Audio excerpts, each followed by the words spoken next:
नमस्कार, आप देख रहे हैं हेडलाइंस 24 समाचार चैनल। आइए रुक करते हैं आज की खबरों की ओर।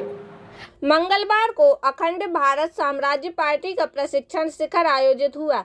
यह शिविर राजधानी भोपाल की एक निजी होटल में आयोजित हुआ, जहां पार्टी के कार्यकारी राष्ट्रीय अध्यक्ष आर.डी. साहू ने प्रदेश के अलग अलग जिलों से आए कार्यकर्ता और पदाधिकारी को प्रशिक्षण दिया। उन्होंने पत्रकार वार्ता आयोजित कर बताया कि उनकी पार्टी का उद्देश्य सबसे पहले गांव-गांव तक पहुंचकर संगठन को खड़ा करना है और पार्टी की विचारधारा से आमजन को जोड़ना है। उनकी पार्टी बूथ स्तर तक पहुंचकर मतदाताओं से संवाद स्थापित कर उनकी राय और सुझाव को जानेगी और आम जनता की मांग के अनुसार ही पार्टी द्वारा काम की रणनीति तैयार की जाएगी।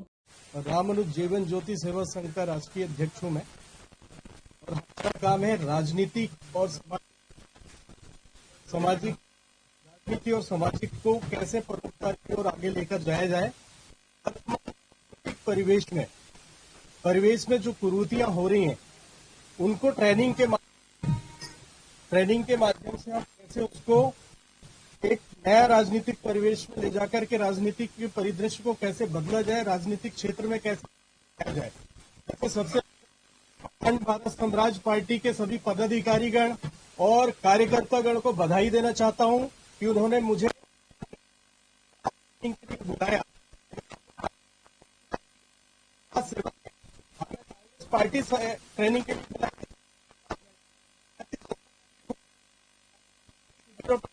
तो हम उसके पास जाएंगे।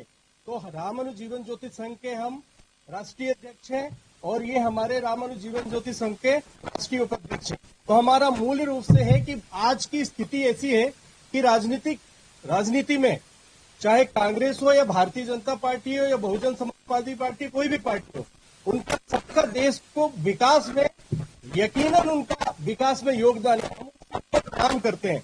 बट वर्तमान राजनीतिक परिवेश में जो बुराइयां हो रही हैं, कुरीतियां हो रही हैं, राजनीति का जो व्यापारीकरण हो रहा है, उस व्यापारीकरण को लोगों को बताना हमारा परम कर्तव्य है। चाहे शिक्षा के क्षेत्र में हो, चाहे के क्षेत्र में हो, व्यापारीकरण के क्षेत्र में हो, चाहे राजनीतिक की नैतिकता की हो।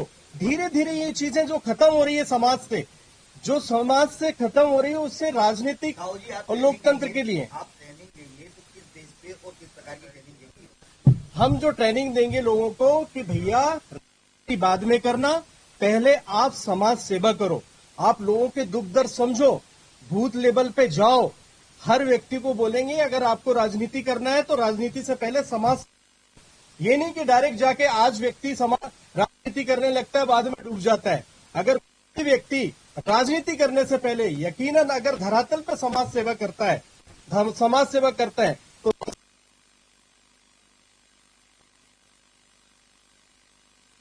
वोटर जब जागरूक होंगे तो सिंपल सी बात है, राजनेता जो है ना, वो ईमानदार राजनेता पैदा होंगे। इससे पहले आप कितनी पार्टी को ट्रेनिंग देंगे? इससे पहले जो हमारी जो राजनीति को पार्टी दिया है, किंतु प्रशिक्षण शिविर जो है, प्रशिक्षण शिविर हमने बहुत लिया है। प्रशिक्षण शिविर और ट्रेनिंग प्रोग्राम हमने बड़े ऑर्गेनाइजेशन को बहुत सारे ट्रेनिंग दिया है। तो मैं वही एक अच्छी चीज चाह रहा हूँ। वालों ने बुलाया इसलिए इनका तो आभार व्यक्त कर रहा हूँ। इन्होंने सोचा कि एक वरिष्ठ समाज सेवकों को बुलाएं और उनका अनुभव हमारे कार्यकर्ता तक पहुंचाएं कि किस स्तर पे हमें काम करना है। तो इसलिए तो अखंड भारत साम्राज्य पार्टी का हमने क्या किया, आभार व्यक्त किया। अब आगे जब ये ट्रेनिंग प्रोग्राम हमारा देखेंगे तो डेफिनेटली हमें आगे लोग बुलाएंगे।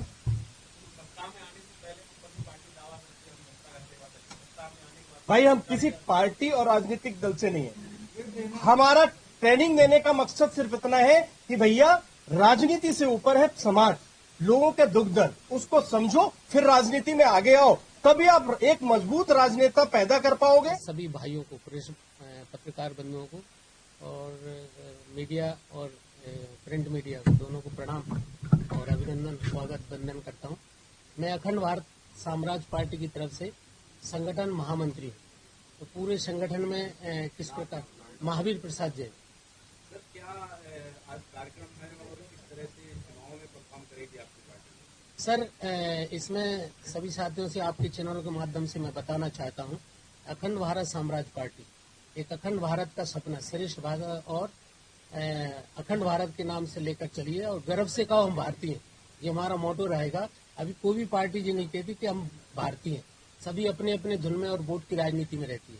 हमारा जो उद्देश्य है कि एक जो राजनीति का जो परिवेश वर्तमान में आप देख रहे हैं, आपके सामने चल रहा है, एक पार्टी से दूसरी पार्टी में भगदड़ मची हुई है।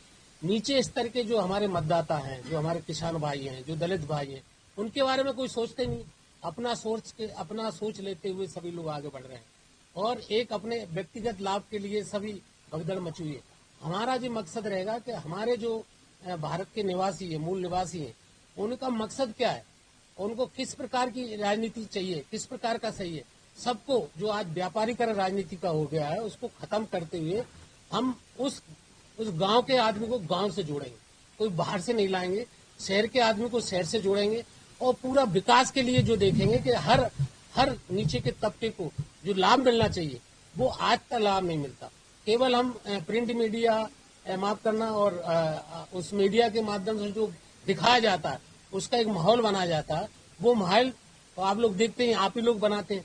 हमारा जो रहेगा नीचे से काम करें और मतदाता स्तर तक जाएं, एक बूथ पर लोगों को जो प्रेरित करें। आपका ये प्रश्न भी आएगा कि स्वाभाविक है कि कोई हमसे क्यों जुड़ेगा साहब। अभी हम नए लॉन्च हुए हैं, नई पार्टी आई है, अखंड भारत का मकसद लेके आए, गर्व से कहो हम भारतीय लेके आए, लेकिन हमसे क्यों जुड़ेगा। लेकिन हम गांव पर बूथ स्तर पर जाएंगे और बूथ स्तर पर से लोगों से चर्चा करेंगे कि वर्तमान में जो परिस्थिति है हमारे सामने बेरोजगारी की समस्या, हम किसी पार्टी का इसमें विरोध नहीं करेंगे, बीजेपी का विरोध नहीं करेंगे, ना कांग्रेस का विरोध का। हम तो उनके साथ ये मकसद रखेंगे कि आज के परिस्थिति में हमारे 350 करोड़ युवा जो बेरोजगार हैं उनको कम से कम रोजगार के संसाधन उपलब्ध कराया जाए, उनको कौशल प्रशिक्षण उपलब्ध कराया जाए, उनको आत्म जैसे पहले पुराने जमाने में गांव में काम स्वरोजगार उत्पन्न करते थे वो उसको प्रेरित करा जाए। किसानों के लिए ये जरूरी नहीं है कि आप MSP निर्धारित कर दो। अगर हम पोटास का खाद यूरिया 50% पे दे दें, बीज 50% में दे दें और ट्रांसफार्मर में जो पैसा लगता है वो आधा सब्सिडी दे दें या बीज आधा दे दें, तो उसकी जो छोटी मोटी समस्या हल हो जाएगी। और जो ही चाहता है किसान, क्योंकि अगर प्रकृति की मार आती है, प्रकृति आपदाएं आती है, तो बेचारा इतना पैसा लेके कर्ज लेके जमता था, फिर आपसे कर्ज की मांग करेगा। अगर उस फैसिलिटी को हम उपलब्ध कराएंगे, जी इनके बीच में लेके जाएंगे। दूसरा शिक्षा के क्षेत्र में आप देख रहे हैं तरह तरह की पार्टियां अपने अपने स्टेटर है।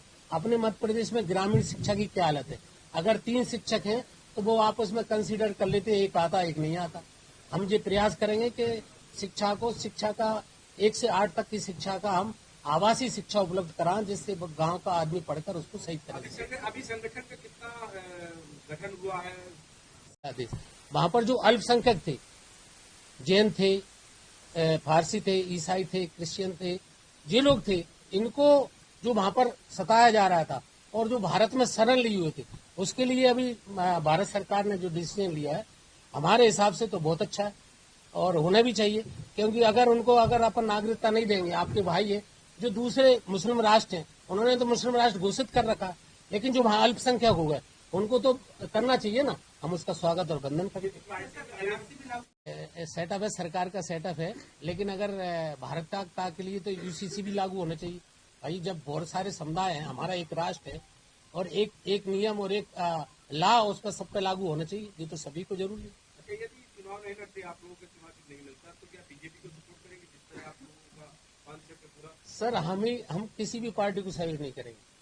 हम तो अभी तक काम करेंगे, फील्ड पर काम करेंगे और लोगों को जोड़ेंगे और लोगों की विचारधारा को हम करेंगे। देखो कोई भी पार्टी है, आपने देखा होगा कि सबसे पहले कौन पार्टी थी, उसका बैंक किसने छीना, दूसरी पार्टी ने छीना। इसी तरह हम भी करेंगे, हम भी लोगों को जोड़ेंगे कि भाई हमारी क्या पारदर्शिता है और उनके बॉडी वो बना रहे हैं।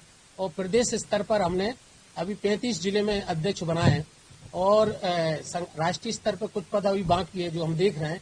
जो अच्छे एक्टिव आदमी है, पर्सन है, जो काम करना चाहता है, जिसके अंदर जज्बात है, जो भारत के लिए भारत माता का श्रेय देना चाहता है, उसको हम जोड़ने का सकते हैं।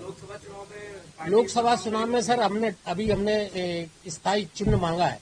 अगर हमारा गन्ना किसान, जैसे हमने अभी पिछली विधानसभा में 16 विधानसभा सीट लड़े थे, उसमें हमारे केवल बेजोपुर से 43,000 वोट आए थे। मुकेश मल्होत्रा करके आदिवासी हैं, उनके लिए, और बाकी के बहुत कम आए थे, 2,000, 2,500, 2,000, 2,500।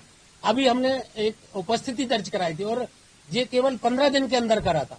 अगर हम पहले आ जाते तो हो सकता है हमारा प्रेफरेंस अच्छा रहता और हम सभी चिन्ह मिल जाता है तो कितने लोग खड़े करेंगे? चिन्ह मिल जाता है तो हम 29 सीटों पर खड़ा करें। मध्य प्रदेश अभी तो मध्य प्रदेश टारगेट है, अभी मध्य प्रदेश टारगेट है। हृदय प्रदेश है मध्य प्रदेश, भारत का हृदय से ही तरंगे चलनी चाहिए, यहीं से तो कोलेस्ट्रॉल दूर होगा। सर आरएसएस और कुछ अन्य जो हिंदू धार्मिक संगठन है वो अखंड भारत को लेकर लगातार मांग उठा रहे हैं। आपका नाम भी अखंड भारत है सर। तो क्या इस पार्टी में मुस्लिम वर्ग को भी दिया जाएगा कि सिर्फ हिंदुओं की पार्टी भी रहेगी? नहीं सर, मेरा इस समय निवेदन है, आपने बहुत अच्छा प्रश्न किया और बहुत सारे लोग हमसे पूछते हैं। हमारा मकसद है जो भारत गर्व से कहता है कि हम भारतीय हैं, चाहे वो हिंदू हो, चाहे मुसलमान हो, चाहे ईसाई हो, चाहे फारसी हो, वो हमारे साथ है, हम उसको जोड़ेंगे।